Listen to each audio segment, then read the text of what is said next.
Pada tahun 2013, kota Hong Kong dihebohkan oleh kasus misterius yang melibatkan pelaku kejahatan yang suka menjatuhkan botol berisi cairan asam sulfat secara acak, di mana dalam 1 tahun terakhir sudah ada sekitar 100 warga sipil yang menjadi korban, sehingga pihak kepolisian mengadakan sayembara dengan hadiah $900.000 bagi siapa saja yang berhasil menangkap penjahat tersebut.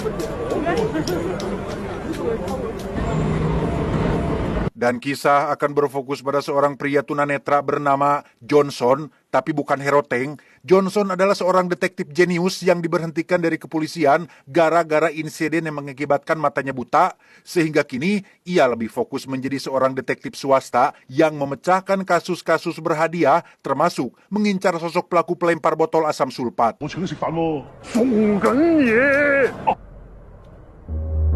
Beliau bernama Jeto, seorang kapten polisi yang terus memantau Johnson dari atas gedung. Dikenal licik dan suka ngetrol di mode rank, Jeto sengaja memanfaatkan kejeniusan Johnson demi mendapatkan hadiah uangnya dan menyuruh petugas lapangan bernama May untuk mengikuti Johnson dari belakang.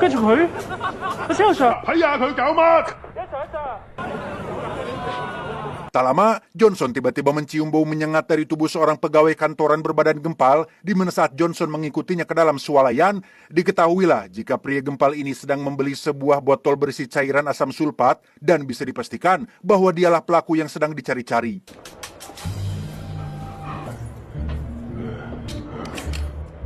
May yang mengetahui hal itu pun langsung melapor pada Jeto untuk segera melakukan penangkapan, sehingga ketika si pelaku sudah berada di atap gedung dan akan melakukan aksinya, Jeto dengan cepat mengevakuasi semua orang dan...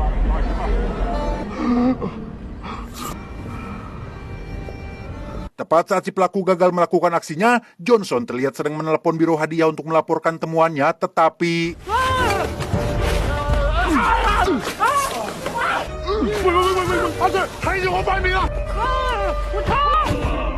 Setelah pelaku berhasil ditangkap, Jeto langsung masuk berita dan dianggap sebagai pahlawannya, sementara Johnson harus dilarikan ke rumah sakit karena mengalami sedikit luka ringan.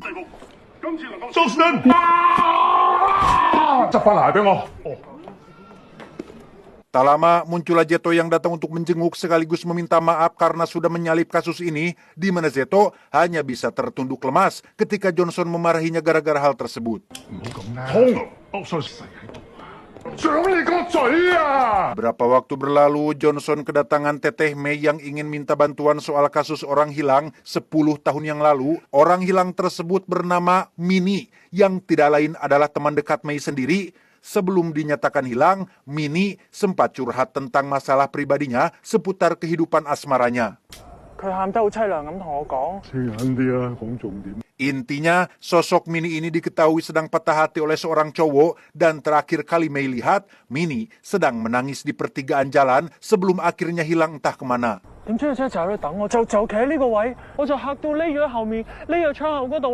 Entah fakta atau hanya sekedar rumor belaka, keluarga Mini, khususnya ibu dan neneknya, mengidap gangguan jiwa yang lebih menjurus pada perilaku psikopat, di mana saat mereka mengalami patah hati atau timbul rasa cemburu, emosi menjadi tidak terkendali dan nekat melakukan berbagai hal yang di luar batas. Setelah mendengar penjelasan May, Johnson pun langsung melakukan hipotesis prediksi guna membangun kembali reka adegan sesuai imajinasinya, dan seperti inilah gambaran singkat kejadiannya.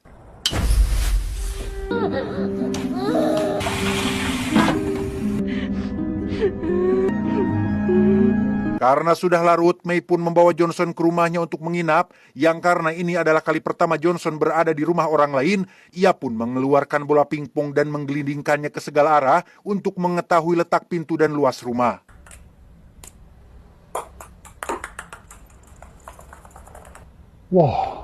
Setelah melakukan pengukuran, Johnson pun langsung mengetahui bahwa May adalah orang kaya yang punya rumah luas dan mahal, sehingga tanpa ragu, Johnson langsung mematok harga tinggi untuk menyelidiki kasus si Mini.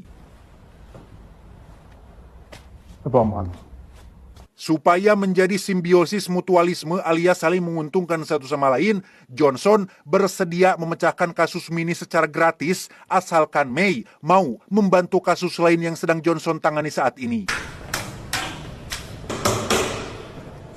Berlokasi di kamar mayat salah satu rumah sakit, ada satu kasus yang selama 20 tahun belum terpecahkan tentang seorang penjaga kamar mayat yang tewas dibunuh oleh pelaku yang masih buron. Satu-satunya petunjuk yang dimiliki hanyalah sebuah TV rusak yang berada di lokasi kejadian.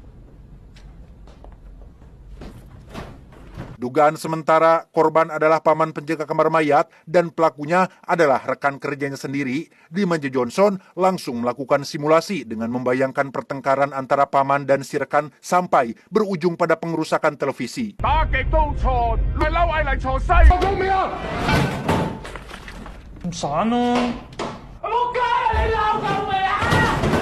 Entah karena cara membanting yang salah, TV properti pun tak kunjung rusak sehingga Johnson langsung beralih pada reka adegan lain ketika si penjaga kamar mayat mendapat tikaman di kepala sebanyak 9 kali.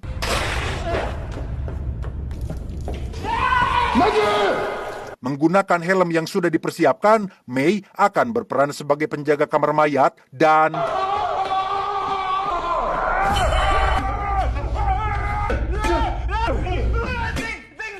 disinilah Johnson akhirnya mendapat petunjuk baru terkait adanya orang ketiga dalam kasus pembunuhan ini, karena dengan luka tikaman separah itu, tidak mungkin si penjaga kamar mayat masih bisa merangkak keluar.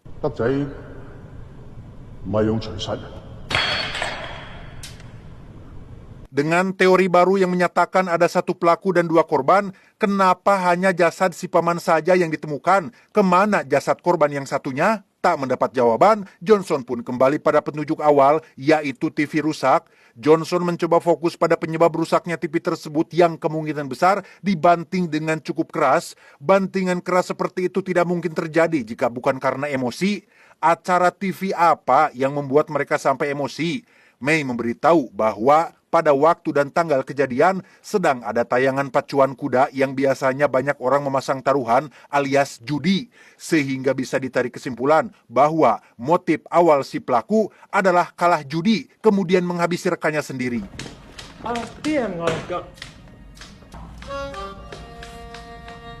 Setelah dari rumah sakit, May mengajak Johnson tinggal di rumahnya bukan untuk berbuat maksiat atau hal yang mudorot, tapi lebih kepada efisien waktu supaya kasus ini bisa cepat diselesaikan.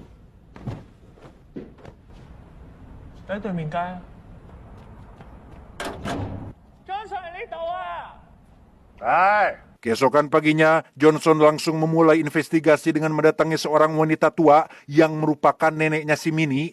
Kebetulan Johnson dan May datang di waktu yang kurang tepat saat nenek sedang bertengkar dengan pacarnya yang juga sudah kakek-kakek. Sesuai informasi dari awal dan rumor yang beredar, keluarga Minnie punya masalah kejiwaan dan emosional yang ekstrim, yang yaitu ketika merasa patah hati dan dicampakan, si nenek langsung bersumpah akan membuat hidup si kakek menderita.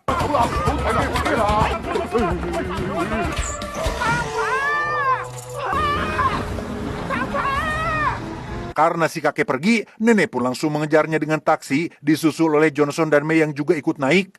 Yang mana saat tiba di pertigaan, si nenek nekat naik ke dalam mobil barang milik si kakek dan bersembunyi di dalam sebuah lemari. Johnson langsung menghentikan penyelidikan terhadap si nenek setelah mendapat jawaban soal rumor yang beredar terkait gosip keluarga Minnie yang punya masalah kejiwaan. Melihat tindakan nekat si nenek barusan, Johnson sudah bisa memastikan bahwa rumor tersebut adalah benar. Karena kasus orang hilang harus ditangani dengan tenang dan tidak terburu-buru, Johnson pun mengajak May untuk memecahkan kasus si paman penjaga kamar mayat terlebih dahulu.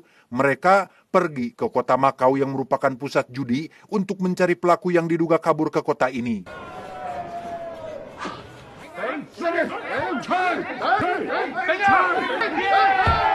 Berlokasi di sebuah kasino, Johnson dan May terlihat sudah mengantongi foto wajah yang diduga pelakunya. Pria ini bernama Singh, teman tongkrongan kedua korban yang diduga tega menghabisi 2 sahabatnya sendiri akibat sakit hati setelah kekalahannya dalam judi balap kuda.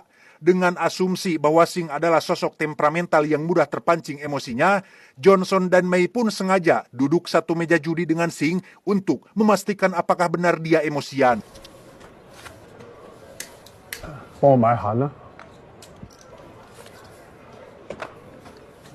Dengan teknik provokasi yang mengajak semua pemain untuk memojokkan satu orang, Mei dan Johnson pun berhasil memancing emosi Singh keluar, tapi masih dalam tahap wajar, sampai ketika Mei sosorongot tepat di depan cungur Singh dan kartu yang dibuka sangat jelek sekali.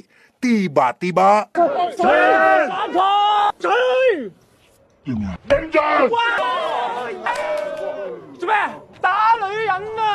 Meski Singh terbukti emosian, bukan berarti dialah pelakunya. Karena butuh bukti yang lebih kuat, Mei pun mencoba mengikuti Singh di tempat umum, tapi ternyata Singh sudah punya rencana sendiri dengan mengincar sosok Johnson yang dianggap paling lemah di antara semua pemain yang ada di meja judi.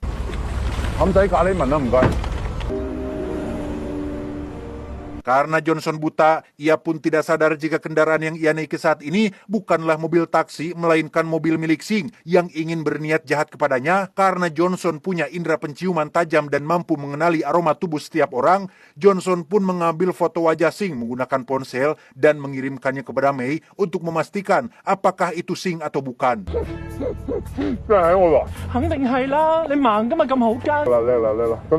Setelah Mei memastikan bahwa itu adalah Singh, Johnson pun sadar jika saat ini nyawanya sedang terancam.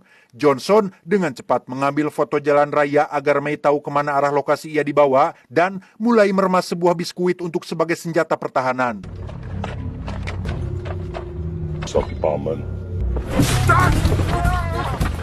Dan ya, berlokasi di tempat sepi, Johnson berhasil membuat Singh kelilipan bubuk rengginang dan kabur ke dalam hutan, yang meskipun matanya tidak bisa melihat, Johnson masih bisa memanjat sebuah pohon demi menghindari Singh yang terus mengejarnya.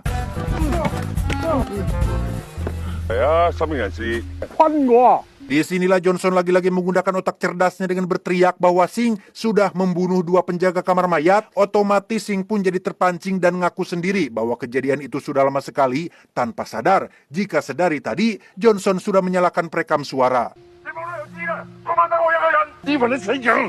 Karena tak bisa memanjat, Singh pun menggunakan mobilnya untuk digunakan sebagai pijakan, di mana pada saat yang sama, Mei terlihat baru tiba di lokasi dan langsung mendengar suara Johnson yang terus berteriak sampai akhirnya...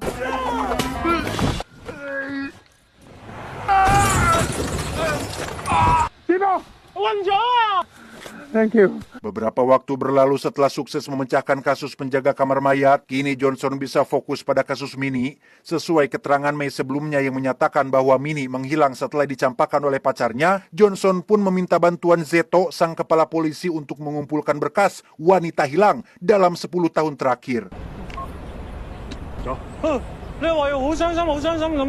Berlokasi di sebuah restoran, Zeto pun datang sambil membawa sejumlah berkas berisi kasus wanita hilang dalam 10 tahun terakhir. Bermodalkan data tersebut, Johnson langsung melakukan simulasi dengan menghadirkan ke-10 korban wanita hilang dan mulai menanyai mereka satu persatu.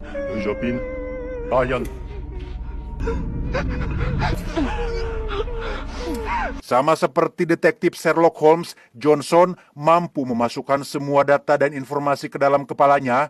Tanpa perlu mendatangi lokasi kejadian, Johnson bisa menciptakan berbagai variabel untuk menghasilkan sebuah kesimpulan yang sangat akurat.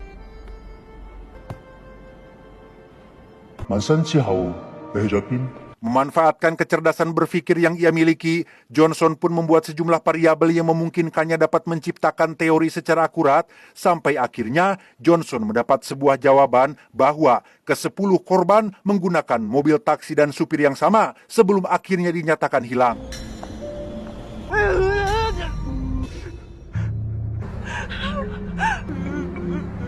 Dengan dugaan sementara bahwa si supir taksilah tersangkanya, Johnson pun kembali meminta tolong ke si kepala polisi untuk mengumpulkan data supir taksi, khususnya supir taksi yang pernah terlibat tindakan kriminal dalam kurun waktu 10 tahun terakhir ini.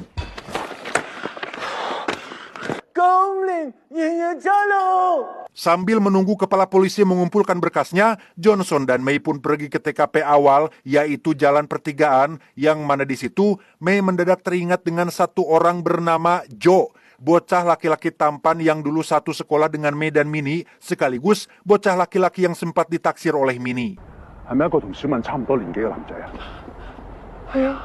Setelah mencari tahu tentang sosok Joe, Mei dan Johnson pun mendatangi sebuah restoran yang menjadi tempat kerja si Joe dewasa saat ini, dan inilah sosok Joe sekarang, bekerja sebagai salah satu koki di restoran tersebut. Alih-alih bersikap ramah sebagai teman waktu sekolah dulu, Jo tampak risih saat Mei mulai membahas tentang sosok Mini. Bahkan Jo mengaku sudah lupa dengan nama Mini dan merasa tidak pernah mengenalnya sama sekali.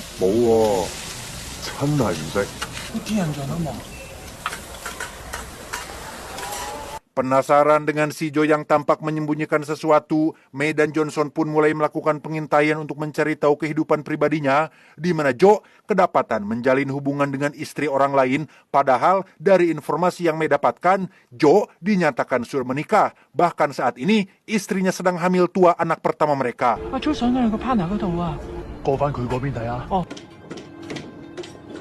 Ketika Mei dan Johnson masih melakukan pengintaian, secara kebetulan istri si Jo juga ada di sana memantau suaminya tengah berselingkuh dengan wanita lain. Tak terima diselingkuhi, si istri pun menghubungi suami wanita pelakor tersebut sampai akhirnya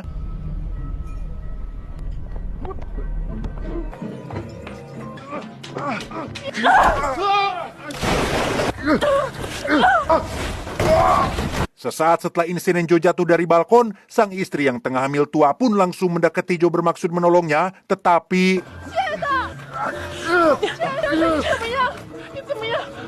ya, Jo lebih memilih wanita lain daripada istrinya sendiri dan itu sangat koplok sekali.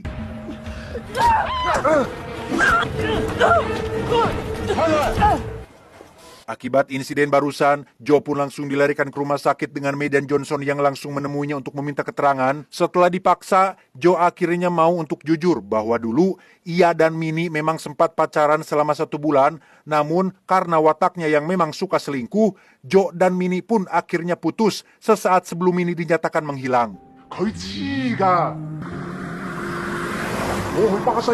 Pada akhirnya terungkaplah jika penyebab Mini patah hati adalah setelah diputuskan oleh sosok si Jo ini. Namun perihal Mini yang hilang, Jo mengaku tidak tahu karena ia dan keluarganya langsung pindah ke luar negeri tak lama setelah kejadian tersebut.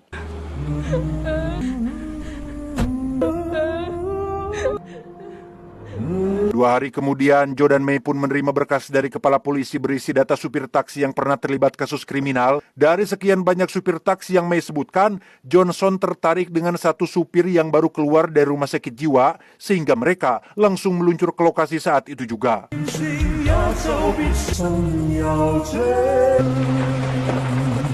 Berlokasi di rumah terbengkalai yang jauh dari pemukiman, Mei dan Johnson pun langsung melakukan penyisiran di sekitar rumah tersebut dan tiba-tiba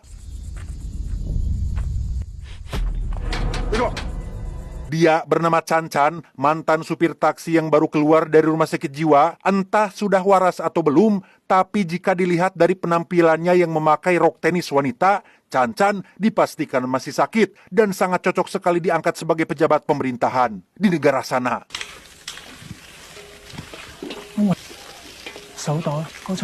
Melihat banyak barang-barang wanita di rumah ini, Mei dan Johnson pun langsung bertanya dari mana Chan Chan mendapatkan semua itu, di mana Chan Chan dengan polosnya menjawab bahwa semua barang-barang wanita tersebut adalah milik para korban yang sudah ia habisi beberapa tahun silam.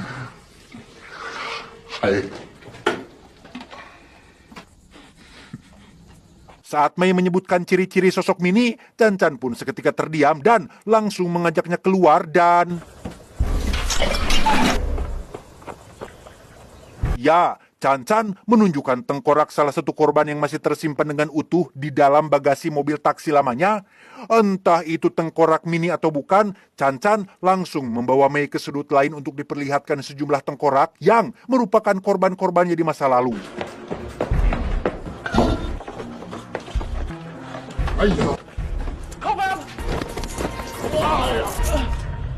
Setelah dipastikan bahwa Chan Chan-lah pelakunya, Johnson langsung menghubungi kepala polisi untuk melakukan penangkapan, di mana pada saat yang sama, Chan Chan tiba-tiba melihat mata si Mei dengan tatapan yang sangat tajam dan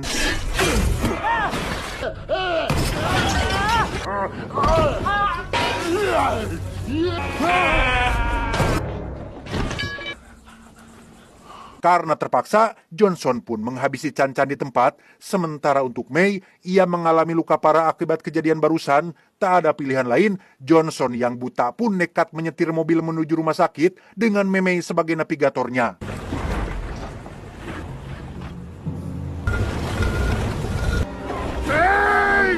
Ketika Mei masih dalam perawatan, Johnson pun didatangi Jeto, sang kepala polisi, yang memberitahu bahwa pasukannya sudah memeriksa semua tengkorak yang ada di lokasi rumah Chan-Chan. Hasilnya, semua tengkorak itu adalah tengkorak wanita dewasa, sedangkan Mini masih berusia belasan tahun saat ia dinyatakan hilang.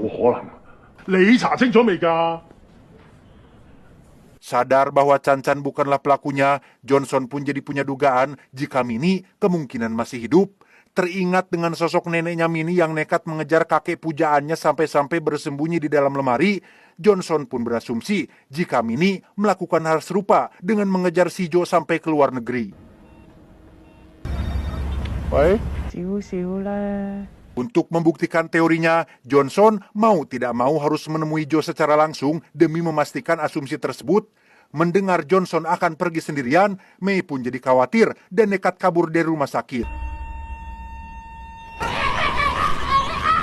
Terlambat, Johnson sudah keburu tiba di restoran tempat si Jo bekerja. Masuk lewat jalan belakang, Johnson pun mulai berkeliling sambil memanggil-manggil nama si Jo. Dan tebak, ada siapa di sana? Susu. Ya, itu adalah istri si Jo yang sedang hamil tua dan entah sedang apa. Saat Johnson bertanya, "Di mana suamimu?" Si wanita hamil pun menjawab bahwa Jo, suaminya, sudah kabur bersama wanita selingkuhannya.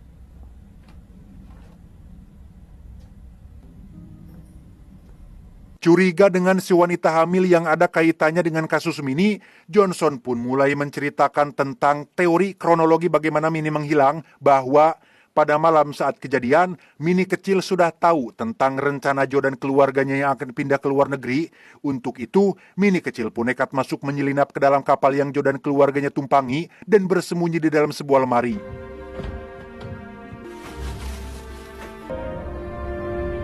Selama berhari-hari, Mini berhasil bertahan hidup dengan perbekalan yang ia bawa. Bermodalkan tekad kuat untuk mengejar cowok pujaannya, Mini akhirnya tiba di luar negeri, lebih tepatnya di negara Brazil. Di sana, Mini kecil akhirnya diadopsi oleh keluarga kaya raya.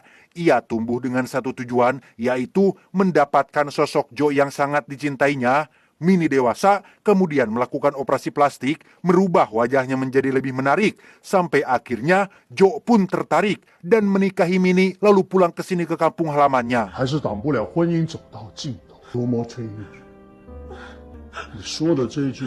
Dan ya, Johnson sudah tahu jika sosok wanita hamil yang ada di hadapannya saat ini tidak lain dan tidak bukan adalah sosok Mini itu sendiri. Tak hanya itu saja kejutannya, Jo dan wanita selingkuhannya ternyata sudah mati dibunuh oleh Mini dan tubuhnya masih tergeletak di lokasi. Setelah berhasil membongkar identitas aslinya, Johnson pun buru-buru pergi untuk melaporkan kejadian ini kepada polisi.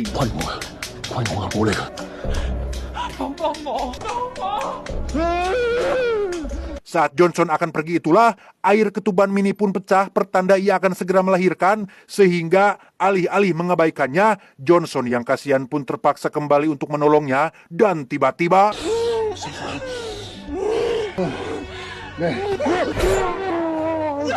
Ya, dalam kondisi setengah tak berdaya, Mini masih sempat-sempatnya punya niatan untuk menghabisi Johnson yang dianggap sebagai saksi. Beruntung ada Mei yang datang tepat waktu, sehingga...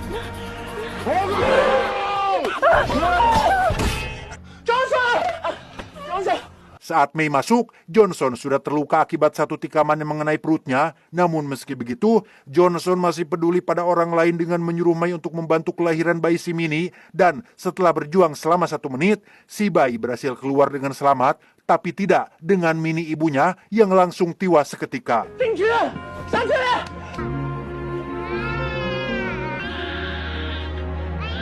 7 tahun kemudian, kini Johnson dan Mei sudah menikah dengan merawat anak Mini yang sudah tumbuh besar. Masih dengan profesi lama, yaitu pemburu kasus berhadiah, Mei terlihat menjalankan aksinya dengan Johnson sebagai mentor pribadinya.